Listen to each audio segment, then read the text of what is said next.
Good morning and thanks for joining us. I'm Veronica Brandon Miller and this is Goodwill, Minnesota's Tell Me Something Good, the show that shares with you the good that's happening in our community. And yes, there is a lot of good. And we have some exciting news to tell you. If you saw last week, we, besides changing the name to Tell Me Something Good, we now are on WSRQ at 11 o'clock today. So if you want to hear even more great things about this show, tune in to WSRQ at 11. And then also check us out in Suncoast Living magazine, where we'll have even more information. I love this partnership and we love sharing good news. And as before, we have a topic around this show, and today's topic, we're going to highlight how are we reducing our carbon footprint. And before the show, we were talking about carbon footprint, environmental footprint, whatever you know the term, there is so many ways we can really help the environment. And today we have two experts. We have Chris Sharek from Sharek Solutions, and a Leadership Sarasota alumni. Have to plug that in. And Tim Rumage, Coordinator Environmental Studies at Ringling College of Art and Design, which, yes, Ringling does have an environmental section, but he's also a whirlwind author, and I can't wait to hear about that book also. Thank you. So why don't we start with Chris? I know you are Mr. Environmental. Okay, I'll take that. Yes, I do get a lot of calls. Mr. Electric Car is another one. Mm-hmm. I went to school and decided to be an environmental engineer because I wanted to be part of the solution rather than just complain or just highlight the problems we're seeing. I really wanted to be part of the solution, and so that's why I went to school. That's why I'm an environmental engineer. That's what I do. I've been doing for 18 years in Sarasota, and just a neat sustainability elements is really what I try to focus my efforts on. But driving electric has really been one of my recent, maybe 5 years now. I've been the city captain of our Drive Electric national event that we've been holding for the last 5 years here in Sarasota, and certainly one of the more progressive communities in Florida, especially based on our population. I mean, obviously there's lots of electric vehicles and charging stations in Miami's and Tampa's and Orlando's, but when you really compare Sarasota to some of the other similarly sized counties, we really are a leader in the state That's in good electric to hear. vehicles. So yes, very, very good. One of the things that really got me looking at electric vehicles rather than the traditional, for 100 years we've been using the same technology to propel ourselves, and this Tesla group and this Elon Musk guy, the CEO and founder of Tesla and also of SpaceX. What an inspirational leader he really is, and really I think he's going to go down as one of our greatest inventors of our time. But him pushing the manufacturers forward is really an exciting thing to have watched in the last 5 years. 5 years ago when I bought my Chevy Volt, I had to special order it. They weren't making a whole bunch of them. I had a choice of either buying it or a Nissan or a Tesla. Couldn't afford the Tesla. And that was 5 years ago. There's only 3 cars, and so. But nowadays, there's dozens of cars that are out there now, and so watching that trend has really been exciting for me to see the growth of the industry, and where almost every major car manufacturer now is finally on board that they're recognizing the benefits of electric vehicles. Yeah, and you've been seeing trends. Yes.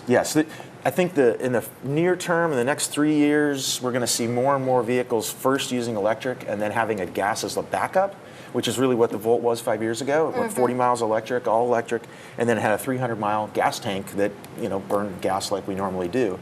But shifting that whole idea of having the gas as your backup as opposed to your primary is just, I think that's going to be the industry trend in the near term. In the longer term, we're seeing cars that are getting 200 and 300 miles on a single charge right now. They're a little bit more pricey. Certainly it is a little more expensive to buy those cars now, but again, at longer term, 5 to 10 years out, I think that we're really going to see the battery prices start to come down and more folks go into all electric rather than this hybrid between the plug-in hybrid electric vehicles. Well, is it cheaper? In the long run? In the long run. And in 2013, I wrote a book about the electric vehicle revolution. It's on Amazon. Again, I felt like people were telling me their Prius was good at 50 miles a gallon, and that's good. Don't get me wrong. Don't get me wrong. That's good. But when I was baby steps. But I was getting 200 miles a gallon. And so when you're getting 4 times that, that was the impetus as why I had to write a book. There wasn't a whole lot of marketing going on about some of these cars, and so that's why I wrote my own book about it. But that book focused on the costs, and yes, it costs more up front, but you have to look at that total cost of ownership, which is that upfront cost plus the cost of either electricity or gasoline. And I actually reduced my cost by a factor of 10 from my Jeep Grand Cherokee I'd been driving and driving my Volt. So much cheaper to drive electric on a per mile basis, but it does cost a little bit more up front, you know, to buy that battery pack. So. And it's funny because you started off saying you wanted to be part of the solution, and you don't have to go to engineering school to be a part of the solution. Chris just mentioned something very doable. I mean, if you care about mobile source emissions and reducing it, look to these vehicles. You know, we talk about changing your light bulb and, you know, all these other things in the house. Why not take a major step when we're talking about mobile source emissions? And you've got the choice now. And that's really what the point is that you have that choice. And, you know, 10 years ago, you had the choice to buy a hybrid.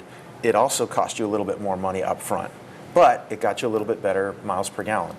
I think there's another cost there that might not be a dollar cost directly, is the emissions. I think we need to be considering that in our overall look. My son turned 16, so I gave him the keys to the Volt, and I had to get a new car, and now my car is all electric, and I don't use any gas at all, and it's guilt-free driving. I can't control where that electricity comes from. I can't. But I can control which vehicle I choose to purchase, and that's the choice is yours now in all kinds of different options that are out there, just like we had the choice to buy a hybrid 10 years ago. So. Yeah, it's making that conscious effort when you want to be a part of the solution, say, this is what I care about my family and my environment, and this is what I'm going to do. Right. Oh, that's awesome. One of the pictures I shared was with my son and I, with our 2 cars and the charging station. And of course, if we can tie this charging stations in with the solar, you know, that's the whole idea, is that if we can use photovoltaic PV plus electric vehicle EV, we're ultimately at 0 emissions, no emissions whatsoever. And that's the end game. That's where we need to get to. How quickly we get there. That's going to really be dependent upon how quickly we adopt electric vehicles, and of course solar. It's kind of crazy because I worked for the National Safety Council, and for 10 years, from 90 to 2000, they've been talking about this.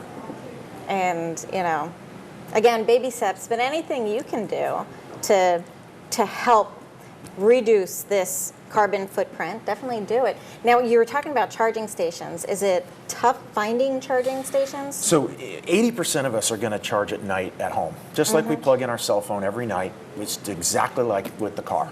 Most of these cars will plug into a regular old wall outlet, 110. Some of them can have a special charger and charge it quicker. But most of us, 80%, all the charging is going to be done at home. Another 15% might be done at a workplace charging. Sarasota County's got a number of charging stations at some of their facilities. Goodwill has charging stations at a number of their facilities as well. So, you know, that might be another 15%, but then the other last 5-10% might be what we call convenience charging. And this is what I akin to the Palm Avenue Garage downtown. It's got 4 charging stations at it. I have never spent so much money around these charging stations. I never would have. They attract cars with the charging stations. They attract the electric vehicles, and then people need to spend their time while they're charging their cars. And when they spend their time, they spend their money. Whether it's lunch, dinner, shopping, and these are spending hubs. So businesses need to kind of understand that and entice people to come and spend their time and money around these charging stations. So thank you for charging your car at Goodwill and shopping at Goodwill. I have done donations as well as shopping. So yes. See, it's perfect, and you know, we're keeping things out of the landfill. Absolutely. That's the most important thing. Absolutely. So, do you drive a environmental friendly car? For my research, yes. Yes, there you go. It's a Land Rover, and so for the kind of work and field work I've been doing, it's great. And then we've been looking, and at EV for our next vehicle, because the new car in the family is 10 years old, and the old car in the family is 14 years old, and so we've been waiting for that price drop and the size of the vehicle and the mileage to scale up, because between a field biologist and a sculptor in the family, the Prius was very cute. It just didn't work for our life. But with some of the other vehicles are coming out, then that's where the next move's going to be. And like you said, now because society is pushing for more solutions and better choices, so this is very exciting. It is. FPL just ordered a full-size Silverado pickup truck and a couple vans. They first go about 40 miles on electric, and then they have the gas backup. And the fleet vehicles, I think these are fantastic cars to look at for fleet vehicles, just because of the operating costs are so much less. Yeah. One myth I will share real quick. A lot of folks just say, well, you're not polluting out the tailpipe anymore, you're polluting at the power plant.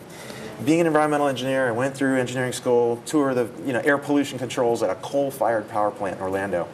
I can assure you that the multiple steps of a stationary, federally regulated power plant, even if they're burning coal, is much, much cleaner than millions of mobile tailpipe emissions that we don't even have a state inspection. Do you remember the state inspections? Oh, yeah. We don't even have state inspections anymore in Florida. So, when you compare those two, again, that electricity is becoming cleaner and cleaner as we progress.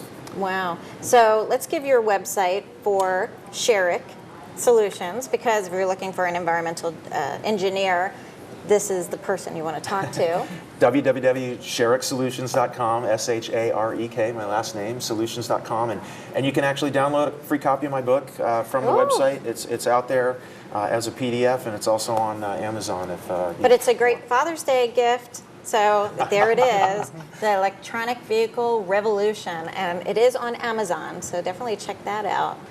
So this is a good segue, because author to author, Tim Rumage, when I was introducing him, I was introduced to you by Susan Dameron, which is a lovely marketing person in our community, and she was mentioning you're with Ringling. Right. And I go, what? I didn't put the connection, but it makes perfect sense. Right.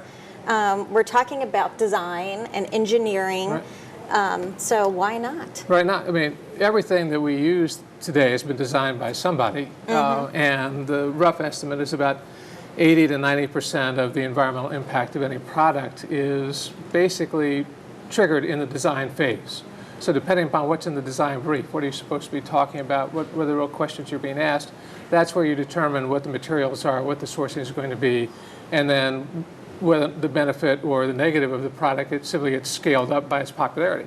And so making designers aware of the actual huge impact that they have on the environment through their designs is really quite important. And so that's why we started that program at Ringling, is to make students aware of the real implications of their work. I think that's brilliant. You were talking about the externalities, the emissions, and what that means. Well, the same thing holds for design. What's the waste that's being generated? I don't know what the figure is now, but a few years ago, basically for every pound of laptop computer that you made, you generated 1.5 tons of waste. Wow. Between all the mining, the ore waste to get the materials that you needed. And so the question I would pose to students are, what are you designing? Are you designing a computer, or are you designing tons of waste?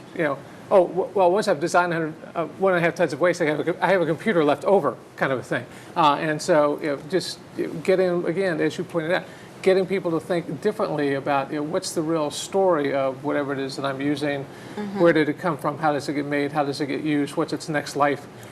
That's the real way in which people start becoming truly aware of what they're doing and see the places where they can intervene to reduce their carbon and environmental footprint. So obviously environmental solutions is in your blood, Right. And your penmanship. So Yeah, right. let's talk about your book. This Spaceship Earth is the title of the book, also available on Amazon. Also good for Father's Day, or probably the two books together would be really great for Father's Day. It'd be the best father of the year. Yeah, exactly. So it's a co-authored it with David Houle, who is the futurist in residence at Ringling. So there's a guy with a really cool title. It is about changing consciousness. It is primarily about getting people to ask better questions, be more curious about things, to think more holistically, and to think of the scale of the planet. I mean, we were talking before about we've been using the same internal combustion engine design for like 100 years, and for a while that kind of made sense. I mean, the population was so small, the number of vehicles was so small, the harm that it could do was minimal. 7.3 billion people, over a billion automobiles, that's a whole different scale. And at that new scale, you need to think differently about how you do stuff. Wow. So so that's what we're trying to do in the book. And so some of the examples we've shown in some of the material we sent you, the rooftop farming that's being done in more and more places. I mean, there's some beautiful ones in New York, which we're going to go revisit here in another 10 days or so. Because agriculture is going to shift from being horizontal and distant and crop-based, basically more to diets, to local, and to more vertical. There's a huge move to do vertical gardening and indoor agriculture and vertical agriculture. You don't need as much water. You don't need the same kind of chemicals. So is this hydroponics? Hydroponics is. Is it different?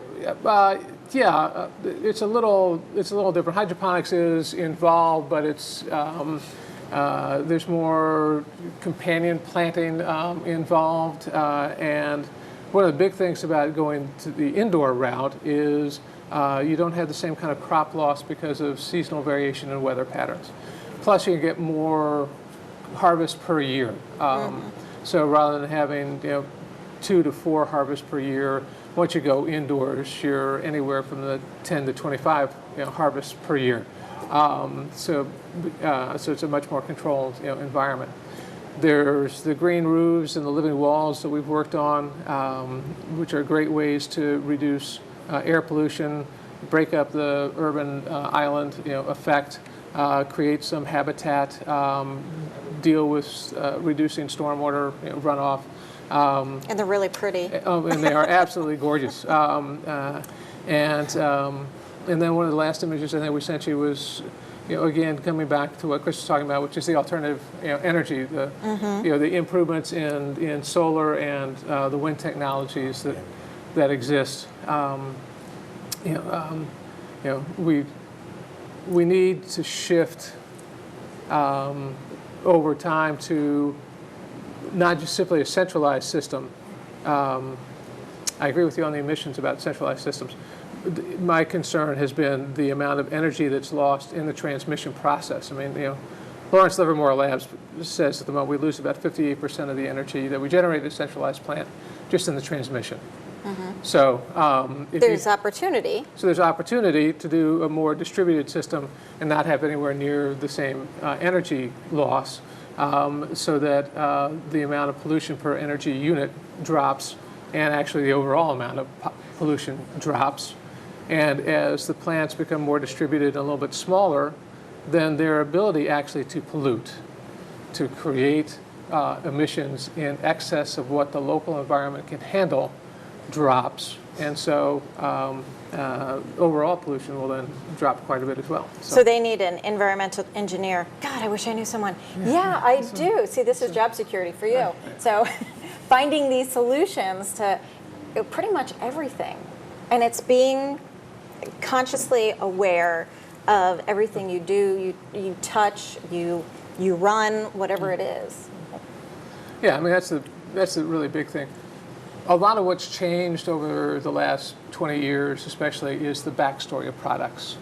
Where they come from. I mean, so much of what we wear used to be made in America or grown in America, and now so little of that actually occurs, and not knowing where things come from, and not therefore thinking about the emissions of transportation from all that stuff from overseas and what that impact happens to be. There's the issues, social issues, the job loss issues, but just from an environmental issue, the fact that food grown in different countries plays by different rules. And so what you think is a legal product or to use for food in the United States, things that we have outlawed in the United States are commonly used in other countries because different countries, different rules. And so we're completely unaware of those things and have gotten to the point where we're unquestioning of those things. And so, putting curiosity back in our day is in our daily routine is a pretty good idea. So And changing your behavior. Changing your behavior. Yeah. One of my favorite lyrics, Van Halen, "It's your tomorrow." Yeah. It's your tomorrow. Right. You do with it what you want. It's yours. Can you sing it? No. Okay. I need the David Lee Roth the guitar with me. But. Too funny. But that's true. Now, on your website, Right. can they learn more about Yes, steps people can Sure. take? On the website, which is this spaceship Earth, all one word, .org. The this is important, otherwise you end up in many other places. So make sure you include that part. Jefferson spaceship? Right. No? Okay, yeah. We have a whole list of things that people can do. We've got constant postings of articles that are coming out about environmental issues. Of course, you can purchase the book on the website as well. There are places where people can sign up and say we're crew members. We're operating in a Earth environmental way. And we just ask them to tell us what it is that they're doing, and become crew members that way. And so, and that information gets updated through Devin Ostertag about every day. Wow. And then periodically, we update all the information from the book itself. We knew when we wrote the book that a lot of the information we used was going to be out of date relatively quickly. And that almost kept us from actually ever finishing the book, or kept me from almost finishing the book. And so periodically we will go back through all the data sets that we have in the book and update those on the website so people know what's going on. So, in other words, keep this conversation going. Become a crew chief. Can you be a chief? Sure. Okay, that's awesome. Yeah. Because, well, I know you know about Goodwill, but I want to brag a little about Goodwill, and Goodwill is green. And in 2013, the new CEO, he's not new anymore, he's 3 years old with us, but 43 years with Goodwill, Bob Brzezinski wanted to focus on a greener Goodwill. And actually, there he is in our salvage unit. And just last year, we kept 41 million pounds out of the landfill. Our goal is zero waste. Right now, on average, we're about 88% of our donations we're able to recycle. And yes, this picture, we're very excited because thanks to the William G. and Marie Selby Foundation, we were able to purchase our first eco-friendly car for our fleet. So again, the whole goal is to go as green as possible. We're doing the basic things inside besides the recycling, the light bulbs, temperature control. But yeah, it is important, every little step you can do, and that's what we do try to do. And back to the 88% of the stuff we recycle, we find partners. And I'm going to throw the name Junk King out there because they partner with us. So when we come and pick up items and we're not able to recycle certain things, they're right behind us, able to pick that up. So it is a wonderful partnership we have, and again, we're trying to go to zero waste, so keep that in mind. My pants are from Goodwill. Your pants are good? Oh, see? Excellent. That's a great segue because... To what? We're not sure. It's a great segue. Because we're going to talk about a fashion show because we believe in reduce, reuse, recycle, and we have such a generous community. So on July 22nd, we have the little black dress, or for Chris, little black pants. And the Girl Scouts are partnering with us, and they're actually recycling and redesigning the little black dress, and we're putting some pop into it. So if you see that color, there's pop. So get your tickets now. It was sold out last year, and it's going to be a fabulous thing. And again, every time you shop or donate to Goodwill, you're able to help Goodwill create jobs in our community and more employable people. And we have 9 job connections that you can come in, and we help you with your resume writing, interviewing, whatever it is. So again, you might see it as a pair of pants. We see it as somebody's employment. So thank you. Thank you for doing that. And also, speaking of clothes, I just want to give a little shout out to LuLaRoe. Penny DiGregorio and her daughter Katie are Goodwill ambassadors, and Katie is a youth ambassador, becoming an entrepreneur, and is selling these lovely pieces of clothing. And the clothing that I'm wearing right now, this, I'm going to try and stand up, this pretty little dress is from their collection. So if you're interested, again, I love to support our Goodwill ambassadors, and check out their Facebook. Again, it's LuLaRoe. Thank you. It's better when there's a picture on the screen, but yes, so check them out. And again, back to how you can reduce your carbon footprint.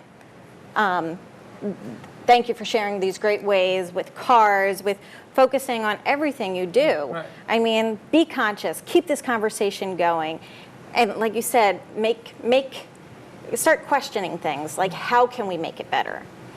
And then if you need an environmental engineer, definitely call Chris. Any last words?